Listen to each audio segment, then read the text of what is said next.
প্রিয় দর্শক, আসসালামু আলাইকুম ও রহমতুল্লাহ।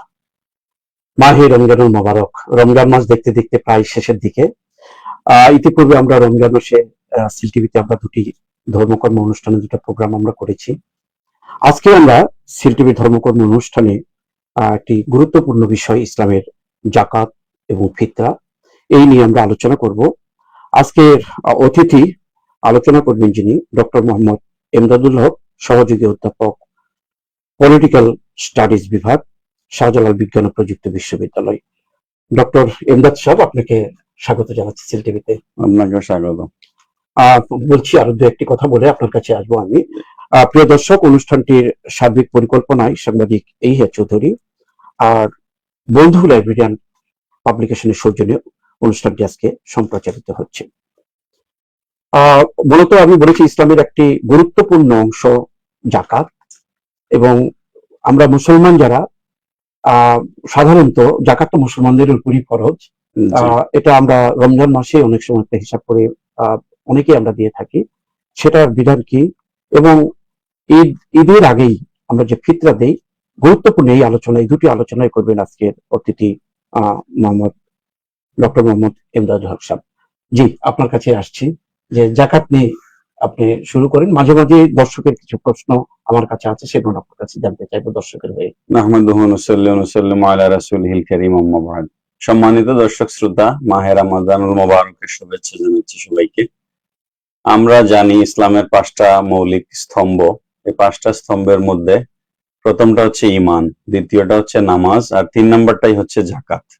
আমরা যদিও নামাজ রোজা এইভাবে বলে থাকি বা অভ্যস্ত, কিন্তু আসলে কোরআন শরীফে যতগুলো আয়াত আসছে নামাজের ব্যাপারে, আকিমুস সালাহ ওয়া আতুজ যাকাত, অর্থাৎ নামাজের সাথে একই সাথে পিটাপিটি জাকাতের কথা আসছে। তার মানে কোরআনে নামাজের পরে জাকাতের গুরুত্ব। আরেকটি আলোচনায় আপনার কাছ থেকে শুনছিলাম যে কমপক্ষে বোধহয় 83 বার না 82 বার এরকম জাকাতের কথা। যে ওই নামাজ যতবার ততবার জাকাতের আলোচনা আসছে একই সাথে।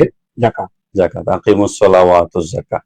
তো এই হিসেবে জাকাত ইসলামের 3 নম্বর স্তম্ভ, খুবই গুরুত্বপূর্ণ একটি স্তম্ভ। এবং এই জাকাত আমরা শরীয়ত আমাদের উপরে, বিশেষ করে যারা মালে নেসাবের অধিকারী, বিত্তশালী, বিত্তের সংজ্ঞা আছে, আমরা আলোচনা করব। বিত্তশালী যারা, তাদের উপরে জাকাতকে ফরজ করা হয়েছে। কোরআনুল কারীমে সূরা তাওবায় সুস্পষ্টভাবে বলা হয়েছে, আল্লাহ রাব্বুল আলামিন বলেছেন, ওয়াল্লাযীনা ইয়াকনিজুনাজ যাহাবা ওয়াল ফিদ্দাতা ওয়া লা ইউনফিকুনাহা ফি সাবিলিল্লাহ ফাবাশশিরহুম বিআযাবিন আলীম। যারা স্বর্ণ, রৌপ্য এবং অন্যান্য সম্পদ যারা কুক্ষিগত করে রাখে, পুঞ্জীভূত করে রাখে, এবং সেটা আল্লাহর রাস্তায় তারা ব্যয় করে না, আল্লাহ পাক বলছেন ফাবাশশিরহুম বিআযাবিন আলীম, তাদেরকে জাহান্নামের সুসংবাদ দাও। তারপর আল্লাহ পাক বলছেন, ইয়াউমা ইউহমা আলাইহা ফি নারি জাহান্নামা ফাতুকওয়া বিহা জিবাহুহুম ওয়া জুনুবুহুম ওয়া যুহুরুহুম হাযা মা কানাসতুম লিআনফুসিকুম ফাযুকু মা কুনতুম তাকনিজুন। সূরা তাওবা 35 নম্বর আয়াত। আল্লাহ পাক রব্বুল আলামিন বলছেন, সেদিন জাহান্নামের আগুন দিয়ে যে সমস্ত সম্পদ মানুষ পুঞ্জীভূত করে রেখেছিল, যাকাত দেয়নি, সেই সম্পদগুলোকে আল্লাহ পাক রব্বুল আলামিন গরম করবেন। গরম করে তাদের গর্দানের মধ্যে শেক দিবেন, দুই পাশে অর্থাৎ দুই গালের মধ্যে আল্লাহ শেক দিবেন, এবং পিঠের মধ্যে শেক দিবেন আর বলবেন, হাযা মা কানাসতুম, এটা হচ্ছে তোমার সম্পদ যেটা তুমি পুঞ্জীভূত করে রেখেছিলে। ভয়াবহ সাজা। ফাযুকু মা কুনতুম তাকনিজুন, তুমি আল্লাহর রাস্তায় দান না করে যেটা জমা করে রাখতে, সেটার স্বাদ আজকে গ্রহণ করো। এই বলে আল্লাহ পাক এখানে একটু আপনাকে থামিয়ে, যে বলছেন যে একটা নির্দিষ্ট পরিমাণ যে থাকতে হবে, ধন থাকতে হবে, সেটা আমি দর্শকদের পক্ষ থেকে একটা প্রশ্ন করছি আর কি, যে এটা সর্বনিম্ন কতটুকু থাকলে তার উপর জাকাতটা খরচ হচ্ছে? এটা হচ্ছে 7.5 ভরি স্বর্ণ এবং 52.5 ভরি রৌপ্য সম পরিমাণ সম্পদ। এখন এখানে প্রশ্ন হলো, আমার কি 7.5 ভরি স্বর্ণ থাকতে হবে কিনা, কিংবা আমার কি 52.5 ভরি রৌপ্য থাকতে হবে কিনা? না, এটার উত্তর হচ্ছে না। আমার যদি অন্য সমস্ত সম্পদ সব মিলিয়ে যদি আমার কমপক্ষে 7.5 ভরি স্বর্ণের মূল্যের সমপরিমাণ সম্পদ আমার থাকে, তাহলে আমাকে জাকাত দিতে হবে। এই জায়গায় একটু পরিষ্কার করা দরকার, হুম। কোনো ব্যবহার্য জিনিসের জাকাত নাই। যেমন ধরেন আপনি একটা গাড়ি ব্যবহার করেন, নিজে ইউজ করেন, গাড়ি মোটরসাইকেল আছে গাড়ি, আপনার, বাড়ি, আপনার বাড়ি আসবাবপত্র, furniture, TV, fridge, AC, mobile, এগুলোর জাকাত আসবে না। ব্যবসায় যে ইনভেস্টমেন্ট আছে আপনার, যেগুলো দিয়ে আপনি ব্যবসায়ীরা যে আপনার যেগুলো ইনস্ট্রুমেন্ট ইউজ করা হয় ব্যবসার ক্ষেত্রে, বিশেষ করে বড় বড় ইন্ডাস্ট্রি যেগুলো আছে, সেই শিল্প কলকারখানাগুলোতে যে সমস্ত ইকুইপমেন্ট যেগুলো আছে, ইকুইপমেন্টের উপর জাকাত আসবে না। জাকাত আসবে ইনকামের ইনকামের উপর, ইনকামের উপর জাকাত আসবে। তো জাকাত আসবে কোন কোন সম্পদের উপর, সেটার একটা তালিকা কিন্তু আছে। ছয় প্রকারের সম্পদের উপর জাকাত আছে। এক নাম্বার হচ্ছে গবাদি পশু। গবাদি পশু যদি হাল চাষের জন্য হয় তাহলে ওটার জাকাত হবে না, কিন্তু সেটা আপনার ফার্ম আছে, আপনি ছাগল, গাভী থেকে হ্যাঁ, দুধ হ্যাঁ, গ্রহণ করা হয়, দুধ বিক্রি করা জি, হচ্ছে। এরকম হলে আপনার ছাগল যদি আপনার 40টার বেশি হয় তাহলে একটা আল্লাহর রাস্তায়, 40 হলেই একটা জাকাত দিতে হবে। গরু যদি 30টা হয় কিংবা মহিষ 30টা হয় তাহলে একটা জাকাত দিতে হবে। উট 5টা হলে একটা জাকাত দিতে হবে। এই হচ্ছে গবাদি পশুর নিসাব। ওই জিনিসটা আরেকবার একটা ফোকাস করা হোক। গরু যদি 30টা হয়, ফার্মের যদি গরু থাকে, 30টা হলে একটা গরু আল্লাহর রাস্তায় দিয়ে দিতে হবে, পরিমাণ দামটা আল্লাহর রাস্তায় দিতে হবে। সেখানে ছাগল বা মানে 40টা হলে একটা দিতে হবে। ছাগল বা ভেড়া, দুম্বা। আর একটা বলছে উট। 5টা। আমাদের দেশে অবশ্য নাই, গরু আর ছাগলের একটা হিসাব আমরা পেলাম আর কি। জি, আর একটা খুবই গুরুত্বপূর্ণ, সেটাকে বলা হয় উসর। এটা আমরা বর্তমানে ভুলেই গিয়েছি। উসর হচ্ছে ফসলের জাকাত, উৎপাদিত ফসলের জাকাত। ধান, চাল, সরিষা, ধান, গম, জব, খেজুর, আঙ্গুর যেগুলা উৎপাদন হয় সেগুলা উসর। উসর মানে 10 ভাগের 1 ভাগ। যদি বৃষ্টির পানিতে ফসল হয়ে যায়, যেমন ধান চাষ করছে বৃষ্টির পানিতে, তার সেচ দিতে হয় না, ইরিগেশনের দরকার পড়ে নাই, তাহলে 10 ভাগের 1 ভাগ দিতে হবে। যেমন 10 মণ ধান উৎপাদন হয়েছে, 1 মণ আল্লাহর রাস্তায় দিয়ে দিতে হবে। আর যদি সেচের প্রয়োজন হয়, বৃষ্টির পানিতে না হয়, তাহলে আল্লাহ পাক এখানে একটু দয়া করেছে, বলেছেন যেহেতু তুমি সেচ দিয়েছো, সেচে কষ্ট হয়েছে এবং টাকা লেগেছে, এই কারণে সেখানে দিতে হবে 20 ভাগের 1 ভাগ, অর্থাৎ অর্ধেক। এখানে আল্লাহ পাক একটা আহসান করেছে। তো এই উসরটা কিন্তু আমরা জানি না, আমাদের অনেক মুসলমান এটা জানি না। আসলে প্রথমে যেভাবে আপনি বললেন যে 10 তোলা 7.5 স্বর্ণ, 7.5 ভরি স্বর্ণ, জি, এবং 52.5 তোলা রূপার মূল্য পরিমাণটা, এটাই কিন্তু প্রচলিত বেশি আমরা শুনি। এই যে ওসর একটা কথা, জি, এটা কিন্তু অনেকের কাছে জানা নাই। জি। তো ওগুলা ওসর হচ্ছে আপনার 5%। আর আপনার গবাদি পশু তো আমরা হিসাব বললাম, ওসর হচ্ছে 5%। যদি শেষ ছাড়া হয় তাহলে 10%। আর সোনা রূপা কিংবা ব্যবসার মাল, শেয়ার, বন্ড, সিকিউরিটি, আমাদের দেশে এখন কিন্তু ট্যাক্স ফাঁকি দেওয়ার জন্য, আমি চাকরি করি হিসেবে আমি জানি, অনেকে ট্যাক্স ফাঁকি দেওয়ার জন্য, যেমন ইনকাম ট্যাক্স বেশি আসতেছে, ওটা কমানোর জন্য ওই যে করেন, সঞ্চয়পত্র করেন, বন্ড কিনেন, সঞ্চয়পত্র কিনেন, ওই বন্ড সঞ্চয়পত্র ওগুলোরও জাকাত দিতে হবে না, ছাড় নাই। তো এগুলোর জাকাত হচ্ছে আপনার 2.5%। অর্থাৎ একজন, সহজ করে যদি আমরা বলি, একজন 1 লক্ষ টাকা ওনার হাতে ক্যাশ আছে, বোঝানোর জন্য বলছি, তাহলে তাকে 2,500 টাকা জাকাত দিতে হবে। 1 লক্ষ টাকার 2.5% হচ্ছে 2,500 টাকা। যদি 2 লক্ষ টাকা থাকে তাহলে 5,000 টাকা জাকাত দিতে হবে। এই হচ্ছে সহজ হিসাব জাকাতের।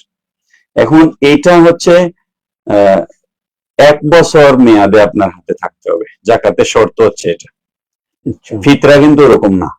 ফিতরা হচ্ছে ঈদের দিন সুবহে সাদিকের সময় কেউ যদি 7.5 ভরি কিংবা 52.5 ভরি, যেটা সোনা এবং রূপা বলা হচ্ছে, এর সমপরিমাণ সম্পদ যদি তার হাতে ঈদের দিন সকালবেলা থাকে সুবহে সাদিকের আগ পর্যন্ত, তাইলে তাকে ফিতরা দিতে হবে। কিন্তু জাকাত হচ্ছে এটা আমাদের রাষ্ট্রীয়ভাবে যেটাকে আমরা ফিসকাল ইয়ার বলি, অর্থ বছর, জাকাতেরও অর্থ বছর আছে। অর্থাৎ আপনি 1 বছর ধরিয়া থাকতে হবে। সেটা ফ্লাকচুয়েট করতে পারে, ওঠানামা করতে পারে, কিন্তু সেটা যেন আপনার ওই নেশাবের পরিমাণে 7.5 তোলা সোনা বা 52 তোলা রূপার দামের পরিমাণের নিচে যেন না যায়। এটা হচ্ছে আসলে হিসাবটা যেভাবে আপনি বলছেন, যত সহজে এইরকম হিসাব রাখাটা তো একজনের জন্য, সাধারণ মানুষের জন্য, উনি যদি আলিম না হয়, এটা কিন্তু অনেক কঠিন ব্যাপার হয়ে দাঁড়াচ্ছে। ব্যবসায়ীদের জন্য একরকম, গরু ছাগল যারা পালন করতেছে তাদের একরকম, ফসল যারা ইয়া করতেছে তাদের জন্য আর একরকম এতগুলো বিধান আছে। জি আসলে এগুলো অনেক সময় কিন্তু ওই শোনার সময় আমরা শুনি, এখন এখানে চর্চা না থাকার কারণে জি, ভুলে যাই। এখানে একটা এটা আর কোনো, আমি যেটা বলতে চাচ্ছিলাম, আর কোনো সাধারণ কোনো না, নিয়ম আছে এখানে কিনা? একটা কথা খেয়াল রাখতে হবে, আমরা যে ইনকাম ট্যাক্স দিই, যে যত বড় ব্যবসায়ী তার তো ইনকাম ট্যাক্সের হিসাব তত কঠিন করেই আসে। তো গরিব মানুষের উপর তো জাকাত নাই। ইসলামের 5টা ভিত্তি আমরা বলি, 3টা কিন্তু সর্বসাধারণের জন্য আর 2টা ধনীদের জন্য, এটা খেয়াল রাখতে হবে। যেমন হজ সর্বসাধারণের উপর ফরজ নয়, জাকাত সর্বসাধারণের উপর ফরজ নয়। যদিও ইসলামের ভিত্তি 5টা, কিন্তু সর্বসাধারণের জন্য ইসলামের ভিত্তি 3টা, এটা মনে রাখতে হবে। এখন আপনি যেহেতু সর্বসাধারণের কাতারে নাই, যে কেউ একজন ধনীর কাতারে চলে গেছেন, তার হিসাবও করতে হবে। এটা হিসাব করার তো বিকল্প কোনো উপায় নাই। আপনার 3টি স্তম্ভের মধ্যে সর্বসাধারণের জন্য তখন 3টা বলতে কি বুঝাচ্ছেন? 3টা হচ্ছে ইমান, কালিমা যেটাকে আমরা বলি, নামাজ আর রোজা।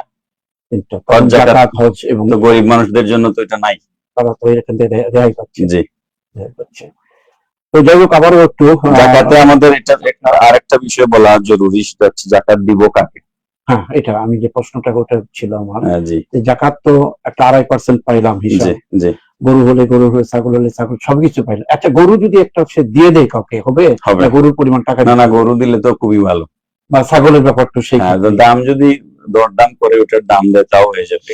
আচ্ছা, আপনার একটা কথা বললেন জনাব, যে তার 10 মণ ধান পেয়েছে, জি 10 মণ ধান হলে তাকে 1 মণ দিতে হবে। জি এখন যদি এই 10 মণই তার ব্যবহার করা লাগে, তাহলে কি হবে? তার পরিবারের না, জন্য 10 এখন মণ ধান সে দরকার। তার অর্থনৈতিক অবস্থা, সে তার 10 মনে তো একজনের বছর যাবে না, তার আহারের ব্যাপারে বন্দোবস্তই হবে না, তার উপরে তো জাকাত আসতেইছে না। মানে এইরকম পরিমাণ হলে তার উপর না। জাকাত নাই, অর্থাৎ ধান পাইলেও জি, এটা জাকাত পড়ছে না। এটা সে তো গরিবের কাতারে পড়ে। ধন্যবাদ। জি, এখন জাকাত আমরা কাকে বলছেন জাকাত কাকে দিব, আমাদের কিছু প্রচলিত ভুল আছে। যেমন অনেক বিভিন্ন ফাউন্ডেশন তৈরি হয়েছে, এখন বিভিন্ন সামাজিক সংগঠন তৈরি হয়েছে, এরা জাকাত কালেকশন করে। এগুলোতে আমরা জাকাত দেওয়ার ক্ষেত্রে একটু সতর্ক থাকতে হবে। জাকাত হচ্ছে আপনি যাকে দিচ্ছেন তাকে মালিক বানায় দেওয়া, টাকার মালিক বানায় দিতে হবে তাকে। এখন আপনি যে খাতে জাকাতের টাকাটা দিচ্ছেন, ওই খাতে ওরা ব্যবহার করতেছে কিনা। যেমন মসজিদে জাকাত দেওয়া একেবারেই নিষেধ, মসজিদে জাকাত দেওয়া জায়েজই না। মসজিদ জাকাত পায় না। না, মসজিদে জাকাত দিতে পারবেন না, মাদ্রাসার ডেভেলপমেন্ট কাজে জাকাত দিতে পারবেন না, মাদ্রাসার বিল্ডিং নির্মাণের জন্য জাকাত হবে না। মাদ্রাসায় গরিব শিক্ষকের জন্য, যদি এতিমখানা থাকে, গরিব বাচ্চারা থাকে, তাহলে ওদের ভরণ বাচ্চাদের জন্য পোষণের না, জন্য গরিব শিক্ষকেরও পেতে পারে, গরিব শিক্ষকও পেতে পারে। শিক্ষকের হ্যাঁ, পেতে পারে যদি ওইরকম জাকাত খাওয়ার উপযুক্ত হয় আর কি। তো সূরা তওবা 60 নম্বর আয়াত, কোরআন শরীফ তো গড়ে মোটামুটি সব মানুষেরই আছে। তো আমি বলবো যে সূরা তওবা 60 নম্বর আয়াতটা একটু পড়ে নেওয়ার জন্য অনুবাদ। ওখানে 8টা খাত বলা হয়েছে জাকাতের। তো ওই 8টা খাতের মধ্যে 2টা বর্তমানে কার্যকর না, 6টা কার্যকর আছে। কার্যকর না কেন সেটা বলছি আমি। আমরা 8টা খাত একটু প্রথমে দেখে নেই। আল্লাহ পাক কোরআন শরীফে বলেছেন, ইন্নামাস সাদাকাতু লিল ফুকারাই ওয়াল মাসাকিনি ওয়াল আমিলিনা আলাইহা ওয়াল মুআল্লাফাতি কুলুবুহুম ফির রিকাব ওয়াল গারিমিনা ফি সাবিলিল্লাহ ওয়া ইবনিস সাবিল ফারিদাতাম মিনাল্লাহ ওয়াল্লাহু আলিমুন হাকিম। এখানে 1 নাম্বার বলা হয়েছে ফুকারা, মানে দরিদ্র। এটা সরাসরি কোরআনের আয়াত, কোরআনে 60 নাম্বার আয়াত সূরা তওবা। সূরা তাওবা। 1 নাম্বার হচ্ছে দরিদ্র, জাকাত দিবেন আপনি দরিদ্র মানুষকে। 2 নাম্বার দিবেন মিসকিনকে। 3 নাম্বার দিবেন জাকাত উসল জাকাত যদি ইসলামী রাষ্ট্র ব্যবস্থা হয়, তাহলে জাকাত আদায়ে নিয়োজিত কর্মকর্তা কর্মচারী যারা আছে তাদের বেতন দেয়া যাবে জাকাতের পয়সা থেকে। আচ্ছা, তবে সেটার সীমানা আছে, 12% এর বেশি না। মানে আপনি 12% জাকাতের আদায়কৃত টাকার সর্বোচ্চ 12% টাকা বেতনের খাতে ব্যবহার করতে পারবেন যারা এই জাকাত সংক্রান্ত কাজে, রাষ্ট্রীয় কাজে তারা কাজ করে। জাকাত সংগ্রহ এবং জাকাত বিতরণ। এটা কি শুধু রাষ্ট্রের ক্ষেত্রে না, কোনো কোনো একটা আল সুন্নাহ একটা প্রতিষ্ঠান আছে, না ওগুলা, জাকাতের টাকা না ওরার যে কর্মচারী যারা আছে তাদেরকে? না, এটা হবে না। এটা ইসলামী রাষ্ট্র ব্যবস্থা যদি হয়, ইসলামী রাষ্ট্র ব্যবস্থা, রাষ্ট্রের মাধ্যমে যদি জাকাতটা জি দেওয়া জি। হয়। তারপর হচ্ছে 4 নাম্বার হচ্ছে যাদের মনতুষ্ট করা প্রয়োজন। এখানে মুসলিম কেউ নতুন মুসলমান হয়েছে, অর্থবিত্ত নাই, তাকে আপনি ইসলামের দিকে আরো আকৃষ্ট করার জন্য তাকে জাকাত দিতে আচ্ছা, পারবেন মুসলিম না, না, আর গরিব অন্য ধর্ম জাকাত দিতে পারবেন না, জাকাতের টাকা দেওয়া যাবে না। না, অন্য টাকা আপনার এটা একটা জিনিস। দিতে পারবেন। 5 নাম্বার হচ্ছে দাসত্ব মোচন। ওই যে গোলাম আজাদ করা, যেটা আমরা বলি গোলাম, প্রচলনটা তো এটা এখন নাই। ওইটাই বলছিলাম যে এটা এখন আমাদের এখানে প্রচলন নাই। আর 6 নম্বর হচ্ছে একদম গরিব মানুষ না, কিন্তু সে যে কোনো কারণে ঋণগ্রস্ত হয়ে গেছে, ধরেন ব্যবসায় লস খেয়েছে, ব্যবসা প্রতিষ্ঠান পড়ে গেল, দুর্ঘটনার শিকার হলো, সে তার কাছে চাইতেও পারতেছে হ্যাঁ না, সে ঋণগ্রস্ত হয়ে গেছে, ওই তাকে ঋণ থেকে মুক্ত করার জন্য জাকাতের টাকা দেয়া যাবে। এটা 6 নাম্বার খাত। আর 7 নাম্বার হচ্ছে যারা আল্লাহর রাস্তায় জিহাদরত আছে, মুজাহিদ। এখানে একটা ভুল ব্যাখ্যা আমাদের সমাজে অনেকে দিয়ে থাকেন, পলিটিক্যাল অনেক মোটিভ থাকে আর কি। এটা আমাদেরকে একটু খেয়াল রাখতে হবে। যারা সত্যিকার অর্থেই জেহাদের ময়দানে আছে, কোন রাজনৈতিক দলের কর্মী সে ইসলাম প্রতিষ্ঠার জন্য জেহাদ করতেছে, ওই কথা বলে তাকে জাকাত দেওয়া যাবে না।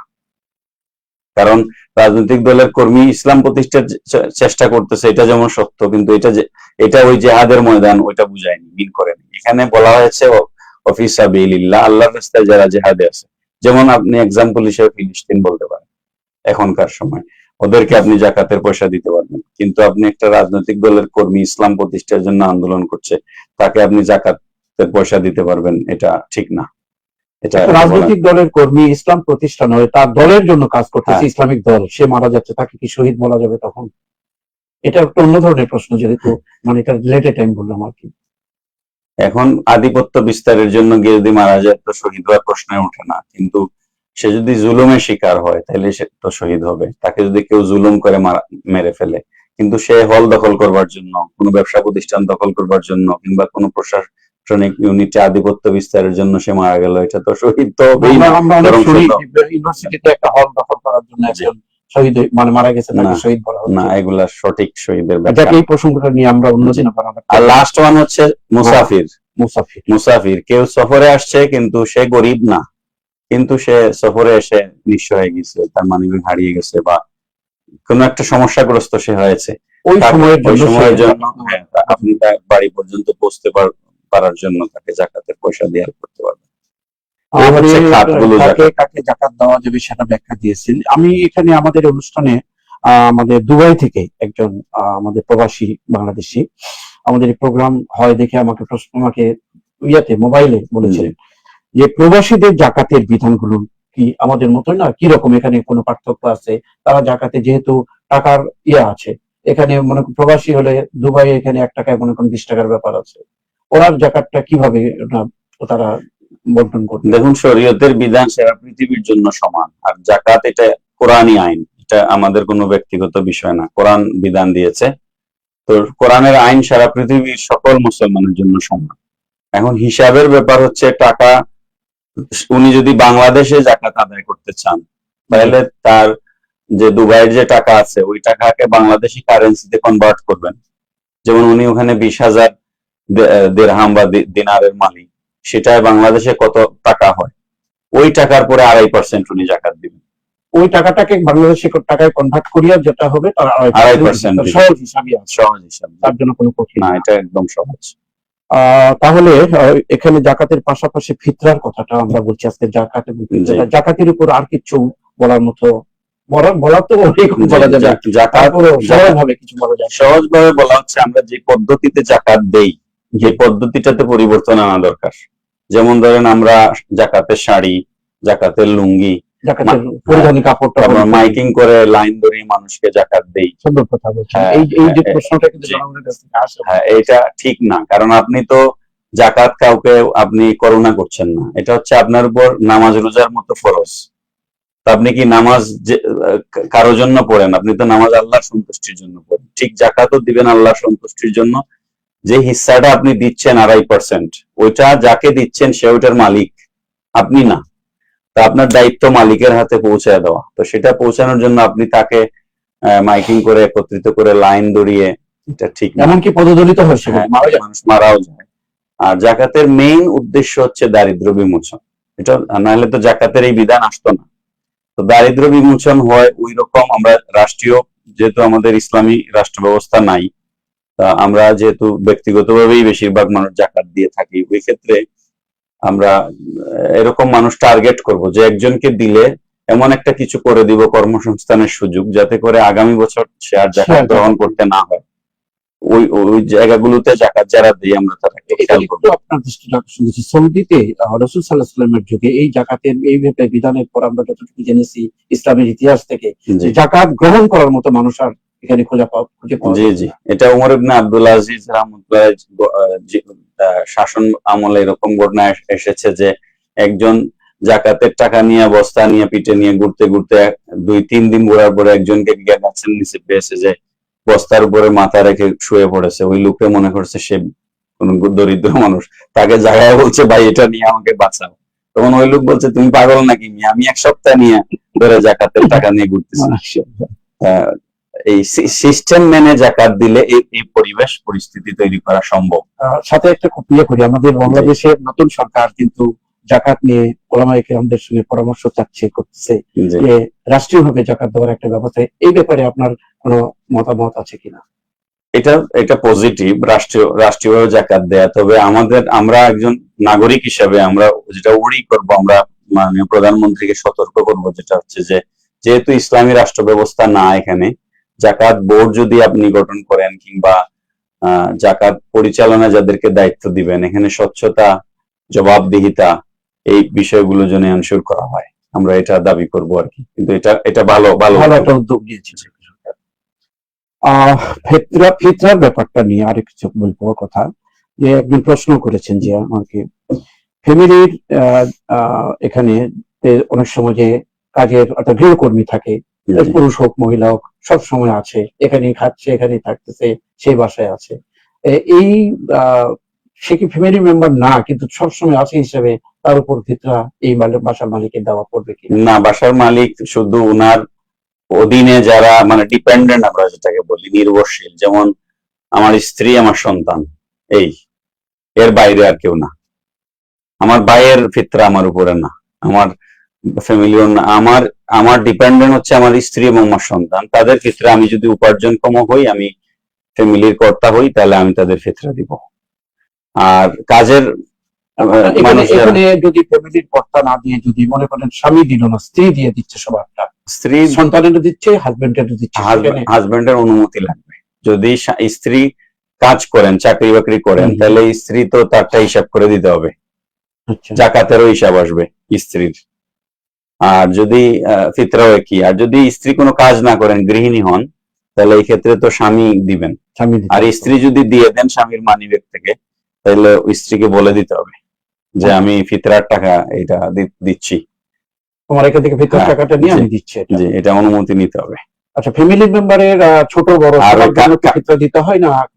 এটা সিস্টেমটা কি রকম? ছোট বড় সবার, একেবারে ধরেন ঈদের দিন সুবহে সাদিক, যে ফজরের আগ মুহূর্তে যে বাচ্চা ভূমিষ্ঠ হয়েছে তারও ফিতরা দিতে হবে। আমরা শুনি যে ফিতরা এমন একটা জিনিস যে যার রোজা টোজার কোনো কাজা টাজা কিছু হলো, রোজা থেকে ইয়ে হলো, এটা আদায় হওয়ার জন্য ফিতরা দেওয়া হয়। কিন্তু একটা ছোট বাচ্চার জন্য যে আমরা ফিতরা দিব, ওরা তো রোজাও রাখে না, নামাজও পড়ে না, তার জন্য কেন? ওটা আপনি যেটা বলছেন ওটাও সঠিক, এটাও ঠিক। কারণ ফিতরার দুইটা উদ্দেশ্য, একটা হচ্ছে